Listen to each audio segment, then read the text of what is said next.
The second part of our discussion is devoted to the Baltic Republic of Eastern Prussia and Karelia. Andrei Triller will open the discussion. He's head of the social committee called Repatria. I will read my speech to avoid any chaos. I would like to welcome all the participants of the third forum. It's been over 30 years that I've been working on German Russians. I know them very well from the inside. I know this weak, feeble political kitchen from the inside, and that's why I was really moved by what was said by Mr. Patrushev. He announced it on the 21st of June. He said that that they've managed to stop German autonomy.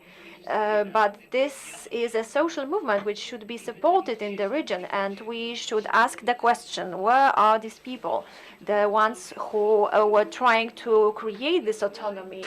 Where are they? They've never been any attempts to create such an autonomy.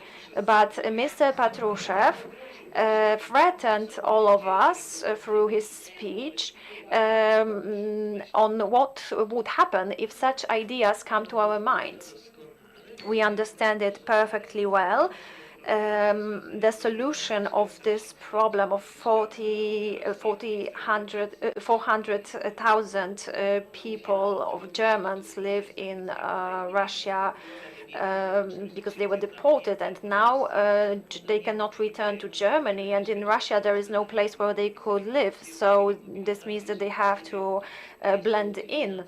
So actually this is like utilizing an ethnic group, and we cannot agree to this. And that's why I'm here at this forum, and I would like to ensure you that without opening to such international platforms, we will never be able to solving small Russia's nation's problems or ethnic groups like ours.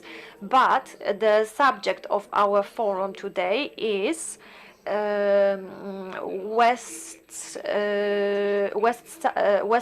western and northern areas of Russia, and I would like to continue this subject.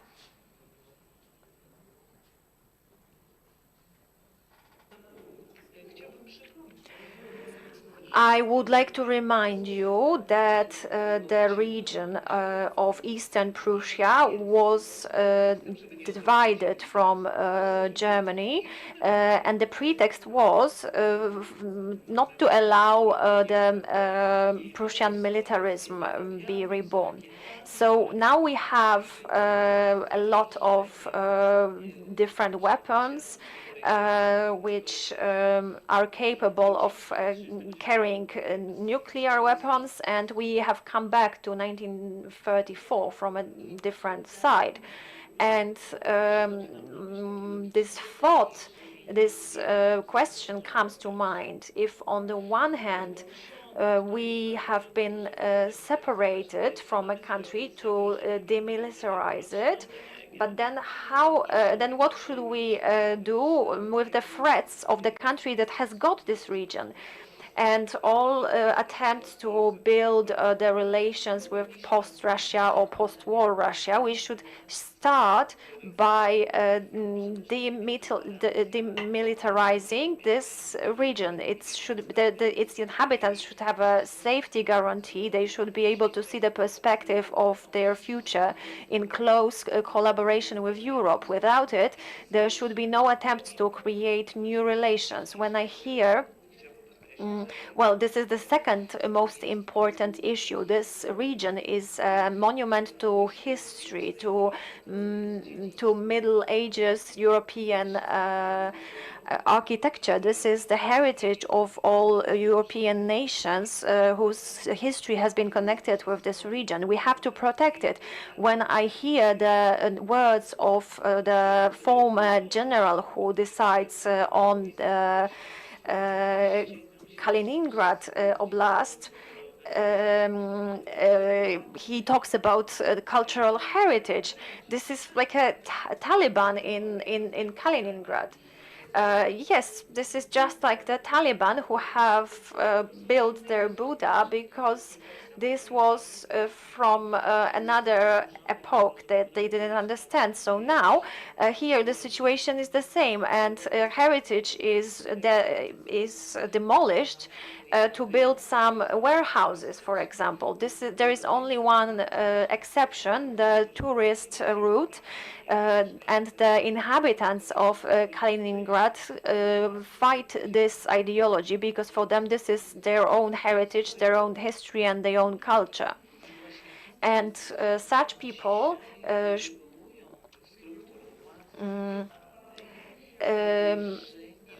are suspected by these structures of local authorities that they are not loyal to Russia. And that's why Kaliningrad citizens are trying, well, they're trying to dissolve it by a wave of new inhabitants. For example, when we talk about architectural heritage, we can see churches from the Teutonic Knights castles, and they're trying to rebuild them to make the traditional values work again. But we need people who live there, who have something to do with their with the place's culture, with the religion. So what is it like in the Kaliningrad Oblast? Historically, this is the so-called small Lithuania. It's the homeland of Lithuanian literature and ideology. We have 90% of Lithuanian inhabitants, 0.7 of Germans, and 0.4 of Poles. So the minorities are about 2%. There are thousands of Germans, of Poles, the victims of deportation. They've been scattered around this whole Siberian part of Russia or the Asian republics. If there are 20 or 15%, then it's realistic. So they should be supported in this return to this area.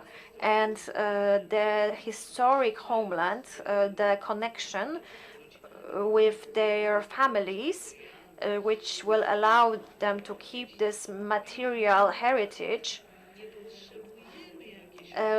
We don't need a separate autonomy in Kaliningrad. The Kaliningrad Oblast should receive the Hansa model, and should be a place where the nations which have been historically connected with the region of the Baltic Sea, when they could live and develop their shared future and develop their cultures. Thank you very much for this very interesting and broad position, and especially that you've mentioned the Hanseatic Union as a future model of the Baltic region